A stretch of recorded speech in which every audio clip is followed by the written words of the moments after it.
Alright, this video is a response video to Amy's colic baby video.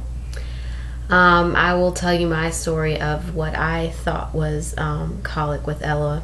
I still don't know exactly what it was. I thought maybe colic or either acid reflux. Acid reflux was never ruled out for Ella. My doctor just kind of blew me off and said, no, she doesn't have acid reflux. Just give her Mylicon and that's it. Anyways, but when we came from the hospital with Ella, she slept, I guess it was the first 2 nights, she slept really well. I mean, all she did was get up every 3 to 4 hours and eat like normal babies do, you know, when they're newborn.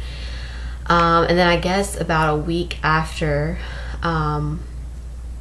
she was about a week or like 9 or 10 days old, she started this not wanting to go to sleep at night. She would just cry and cry and cry, and we would do all the things that, you know, we were told, like to try to feed her, try to change her diaper, swaddle her, all of the above. And when she was about 3 weeks old, I just, I was so worn out from just being up with her all night that I gave her a bottle, because I was like, well, maybe I'm not producing enough. So I gave her a bottle, and that's what caused her nipple confusion. And even still then, she would be up all hours of the night just crying and crying and crying. And it mainly happened at night. Like, my husband, he went back to work about a week after I had her, and he would work like 8 days on night shift. It was from like 9 at night until 7 in the morning, and then he would sleep all day.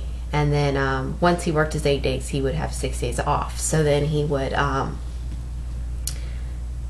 me take care of her then. But it seemed as soon as he would leave at 7 o'clock at night or 7:30 to go to work, because I think he worked from 8 to something, I can't remember, but anyways, so as soon as he would leave, she would start this crying, and I didn't know why she was crying. I would bounce her and hold her, and that was the only thing that would like calm her down. So from about 7 at night until 3 in the morning, I would be bouncing her and just walking around the house bouncing her for that, I guess it was 7 or 8 hours. And it was exhausting. It was absolutely exhausting. And me and my husband, we did fight a lot. We fought more than we had like when we first got, or more like over the time from like when we first met and everything until like we got married and all that. Like, we fought more then than like in the 4 years we had been married, 3 or 4 years, however many long.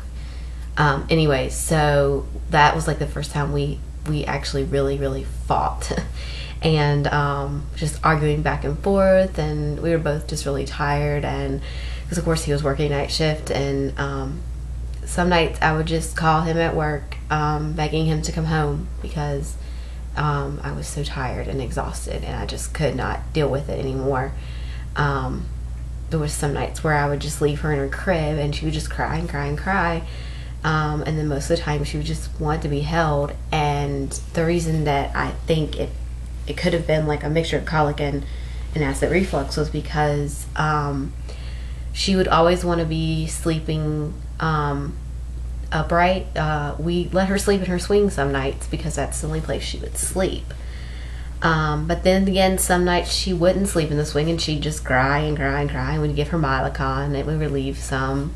But then it would, she wouldn't respond sometimes to the Mylicon drops. So, anyways, but it was just a really tired and exhausting time of our lives.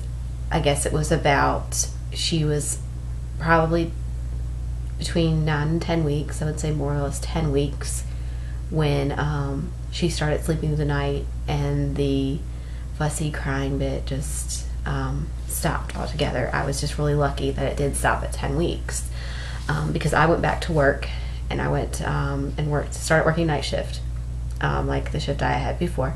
My husband went back to day shift, and I was so afraid that she was going to do her crying and her fussy or fear of crying, fussing self for him, and then he would not have any sleep and have to go to work.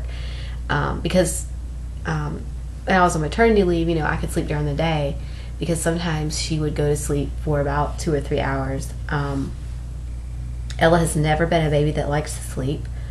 Even now, she doesn't take but like one nap, and sometimes it's only 30 minutes. So that's a whole nother story.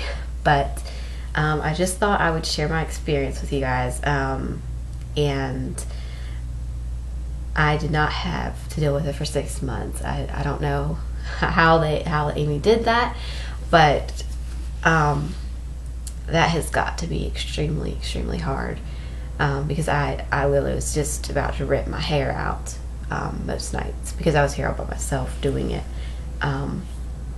So anyways, that is my story, and thanks for watching.